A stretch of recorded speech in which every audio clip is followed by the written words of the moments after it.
சரி தவறு யாரு சொல்வேன், டுடுடுடு துணிவாயிரு, உண்மை வழி நல்லது தானே. அருகில் வேகமா சிரிச்சுக்கிட்டு போயிட்டாரே, பாட்டி மீது மோதிட்டான், முட்டை கூட கீழே விழுந்தது, அழகு தூயலாச்சு. பாட்டி கேட்டாள், டுடு கொஞ்சம் பயந்து நின்றான், நான் இல்லை என்று சொன்னான், அங்கிருந்து ஓடி போனான்டா. பாட்டி வந்து சொல்லினாள், டுடு வீட்டில் எல்லாம் கேட்டாங்க வா. நீதானா என்று கேட்டது இல்லை என்று மறுத்துட்டச்சா.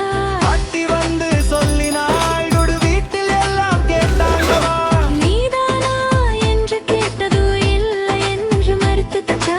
பிறகுடு பார்த்தா பாட்டி கண்ணீர் விட்டிருந்தாள், முட்டையெல்லாம் உடைந்து போய் துக்கமா நின்றிருந்தாள். என்று அடுக்கு கிடு மனசே வேண்டியது போய் சொன்னது தவறு, பணம் கொடுத்து மன்னிச்சுக்கோ, உண்மை சொன்னா போய முடிவோ படைச்சு கிட்டானா. உண்மைதான் நல்ல வழிவே போய் சொல்லாமல் நாம இருந்தா வாழ்க்கை சந்தோஷம் ஆகோ.